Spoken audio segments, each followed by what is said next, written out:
Hi ದ್ವಿತೀಯ P U C ಎಲ್ಲ ವಿದ್ಯಾರ್ಥಿಗಳಿಗೆ ಎಜುಕೇಷನ್ ಕನ್ನಡ ಯೂಟ್ಯೂಬ್ ಚಾನಲ್ಗೆ ಸ್ವಾಗತ. ಸೆಕೆಂಡ್ ಪಿ ಯು ಸಿ ವಿದ್ಯಾರ್ಥಿಗಳ ಎರಡನೇ ಫೈನಲ್ ಎಕ್ಸಾಮ್ದು ರಿಸಲ್ಟ್ ಬಂದಿದೆ. ಸೊ ಸಾಕಷ್ಟು ವಿದ್ಯಾರ್ಥಿಗಳು ಕಮೆಂಟ್ ಮಾಡ್ತಾ ಇದ್ರು, ಸರ್ ರಿಸಲ್ಟ್ ಯಾವಾಗ ಬರಲಾಗುವುದು ಅಂತ. ಸೊ ಇವಾಗ ಆಲ್ರೆಡಿ ಬಂದಿದೆ. ನಾನು ನಿಮಗೆ ಹೇಳಿದೆ ಮೇ 15ಕ್ಕೆ ಸೆಕೆಂಡ್ ಪಿ ಯು ಸಿ ವಿದ್ಯಾರ್ಥಿಗಳ ಎರಡನೇ ಫೈನಲ್ ಎಕ್ಸಾಮ್ ರಿಸಲ್ಟ್ ಪ್ರಕಟಣೆ ಮಾಡಲಾಗುವುದು ಅಂತ. ಪ್ರಕಟಣೆ ಮಾಡಿದ್ದಾರೆ. ಸೊ ಕೆಳಗಡೆ ಕಮೆಂಟ್ ಬಾಕ್ಸ್ನಲ್ಲಿ ನಾನು ಡೈರೆಕ್ಟ್ ಲಿಂಕ್ ಕೊಟ್ಟಿರ್ತೀನಿ. ಆ ಒಂದು ಲಿಂಕ್ ಮೇಲೆ ಕ್ಲಿಕ್ ಮಾಡಿದರೆ KSAB.Karnataka.ji.in ಆ ಒಂದು ಆಫಿಷಿಯಲ್ ಪೇಜ್ನಲ್ಲಿ ಹೋಗಿ ನೀವು ನಿಮ್ಮ ರಿಸಲ್ಟ್ ನೀವು ನೋಡ್ಕೋಬೇಕಾಗುತ್ತೆ. ಅಲ್ಲಿ ನಿಮ್ಮ ನೋಂದಣಿ ನಂಬರ್ ಮತ್ತು ಕಾಂಬಿನೇಷನ್ ಆರ್ಟ್ಸ್ ಇದ್ದರೆ ಆರ್ಟ್ಸ್, ಕಾಮರ್ಸ್ ಇದ್ದರೆ ಕಾಮರ್ಸ್, ಸೈನ್ಸ್ ಇದ್ದರೆ ಸೈನ್ಸ್ ಸೆಲೆಕ್ಟ್ ಮಾಡಿ ಸಬ್ಮಿಟ್ ಮೇಲೆ ಕ್ಲಿಕ್ ಮಾಡಿದ ತಕ್ಷಣ ನೆಕ್ಸ್ಟ್ ಪೇಜ್ನಲ್ಲಿ ರಿಸಲ್ಟ್ ತೋರಿಸಲಾಗೋದು.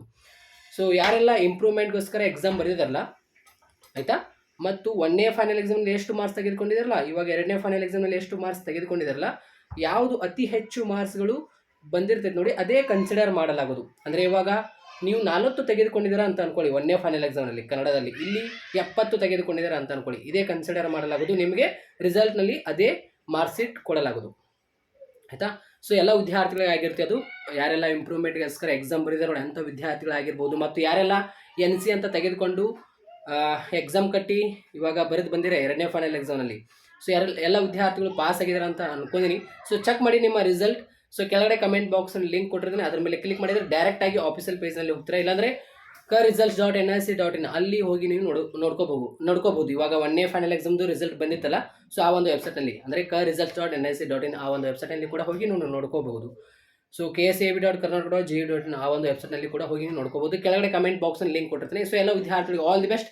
ಮತ್ತು ಮೂರನೇ ಫೈನಲ್ ಎಕ್ಸಾಮ್ ನಿಮಗೆ ಜೂನ್ ಆಗಸ್ಟ್ನಲ್ಲಿ ನಡೆಸಲಾಗುವುದು. ಅಂದರೆ ಇವಾಗ ಎರಡನೇ ಫೈನಲ್ ಎಕ್ಸಾಮ್ ಮುಗಿತು, ಒಂದನೇ ಫೈನಲ್ ಎಕ್ಸಾಮ್ ಮುಗಿತು, ಕೊನೆಯ ಫೈನಲ್ ಎಕ್ಸಾಮ್ ಕೂಡ ನಿಮಗೆ ಆಪ್ಷನ್ ಇರುತ್ತೆ. ಇವಾಗ ಯಾರೆಲ್ಲ NC ಅಂತ ತೆಗೆದುಕೊಂಡಿದ್ದಾರೆ ಮತ್ತೆ ಎರಡನೇ ಫೈನಲ್ ಎಕ್ಸಾಮ್ನಲ್ಲಿ ಮತ್ತೆ ಯಾರೆಲ್ಲ ಎಕ್ಸಾಮ್ ಬರೀಬೇಕಂತ ಅನ್ಕೊಂಡಿರಲ್ಲ ಅವರಿಗೆ ಅವಕಾಶ ಇರುತ್ತೆ. ಕಾಲೇಜಿನಲ್ಲಿ ಹೋಗಿ ನೋಂದಣಿ ಮಾಡ್ಕೊಂಡು ಎಕ್ಸಾಮ್ಗೆ ರಿಜಿಸ್ಟ್ರೇಷನ್ ಮಾಡ್ಕೊಂಡು ನೀವು ಬರೀಬೇಕಾಗುತ್ತೆ. ಮೂರನೇ ಫೈನಲ್ ಎಕ್ಸಾಮ್ ಯಾವಾಗ ನಡೆಸಲಾಗುವುದು ಅಂದರೆ ಜೂನ್ ಆಗಸ್ಟ್ನಲ್ಲಿ ನಡೆಸಲಾಗುವುದು ಅಥವಾ ಜೂನಲ್ಲಿ ನಡೆಸಲಾಗುವುದು.